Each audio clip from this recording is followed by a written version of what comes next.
प्रिय शिष्य भावुक होकर के आए गांव को। गांव में आके लोगों से कहा, भाई गुरुजी कहें कि कुआं का पानी निकलवा देना है तो फटाफट कुएं का पानी निकलवा दीजिए। आप लोग फटाफट कुएं का पानी निकलवा करके गंगा जल डलवा दिया गया। सुबह हुआ, गुरुजी आ गए। जब ऐसे कतार जब बैठ गया सभी का, तो पानी भर करके आया और गुरुजी को सामने रख दिया गया शुरुआत करने के लिए। गुरुजी ने कहा, पानी में गंध आ रहा है पानी से। तो कहे, हाँ पानी में गंध आ रहा है। कहना, हाँ। क्या तुमने कुत्ता को निकाल करके पानी साफ करवाया? कहना, नहीं महाराज, कुत्ता नहीं निकाले लेकिन पानी निकाल दिए। आप लोग सीख लेकर के जाइए, सदगुरु कबीर विचार मंच है। हमने कुत्ता नहीं निकाला, पानी निकाल दिया। कहना, अरे बदतमीज, जरा सोचो, विचार करो। जो गंध मार रहा कुत्ता, उसको निकाल भी नहीं किया, पानी निकालने से क्या हुआ? मेरे कहने का तात्पर्य ये रहा, दृष्टांत और सिद्धांत। दृष्टांत इसीलिए दिया जाता है कि उसका सिद्धांत कहां सिद्ध होता है कि हम लोगों ने ईर्ष्या द्वेष को नहीं निकाला, ईर्ष्या क्रोध को अपने इस आंतरिक कुआं से बाहर नहीं किया, तो पानी निकालने से क्या फायदा होगा? इसलिए ईर्ष्या का जलन, बदबू इस कुएं से निकलेगा, गंध करेगा। तो ये मेरा शरीर जो है अंतःकरण का कुआं, इस कुआं से ईर्ष्या द्वेष को निकाल दीजिए, ये पानी निर्मल हो जाएगा। इसका गुरुजी ने उदाहरण दिया था। आज हम लोग तय कर ले कि इस पचखोरा सदगुरु कबीर आश्रम,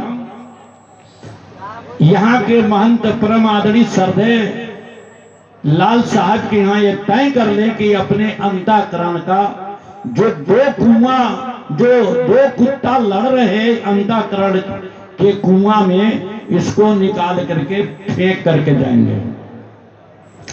एक भक्त का निदान हो गया कि इसके अंतःकरण से कुआं से दो कुत्ते को निकालना है। दूसरा शिष्य ने कहा, प्रिय गुरुजी, पूज्य गुरुजी, मेरे वहां आप कब पधारेंगे? मेरा मन भक्ति भाव भजन में नहीं लगता है। मेरा मन भक्ति भाव भजन में नहीं लगता है। आप बताइए कौन सा उपाय करूं कि मेरा मन भक्ति भाव भजन में लग जाए? उन्होंने कहा, चलिए मैं आपके दरवाजे पर आऊंगा तो बता दूंगा। तो गुरु जी के आगमन पर उन्होंने बहुत 56 व्यंजन का व्यवस्था किया, बनाया और ललक में खीर बनाया कि गुरु जी को खीर खिलाऊंगा। गुरु जी नहा धो करके तैयार हुए, कमंडल लेकर के चलने के पहले उस कमंडल में कंकड़ पत्थर कचरा भर लिया। अपने शिष्य के दरवाजे पर चले गए।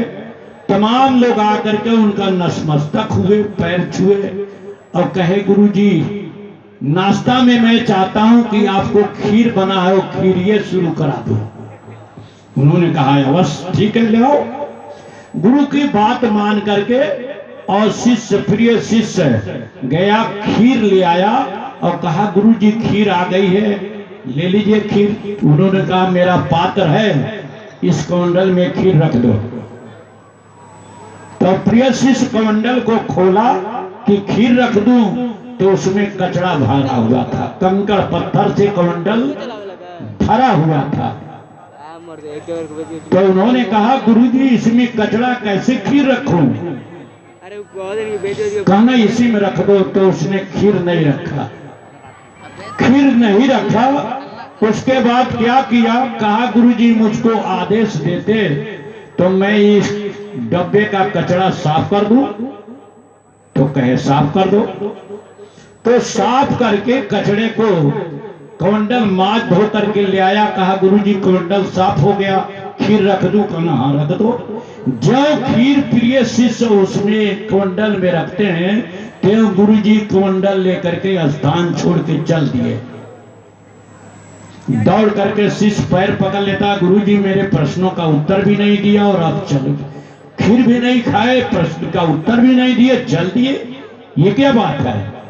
कहना अरे भाई मैंने तो प्रश्न का उत्तर दे दिया आपको। कहना कब दिए हैं?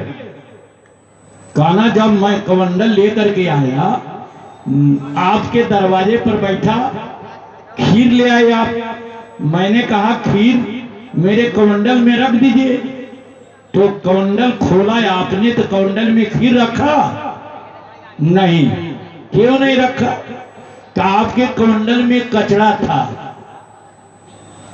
इसलिए खीर नहीं। तो अपने खीर का कीमत ज्यादा लगा रहा था और मेरे कमंडल का कचरा के वजह से आपने खीर नहीं रखा।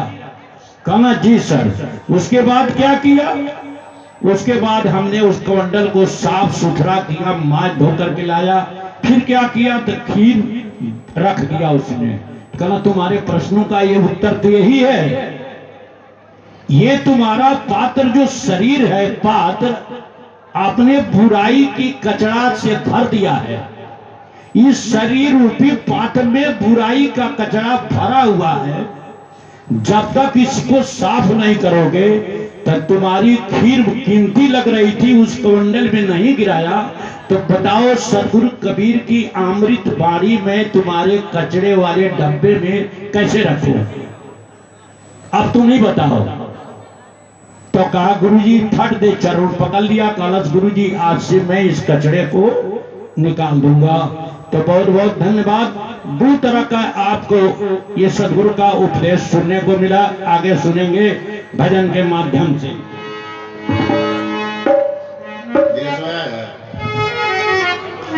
धन्य गिलास दे दीजिए।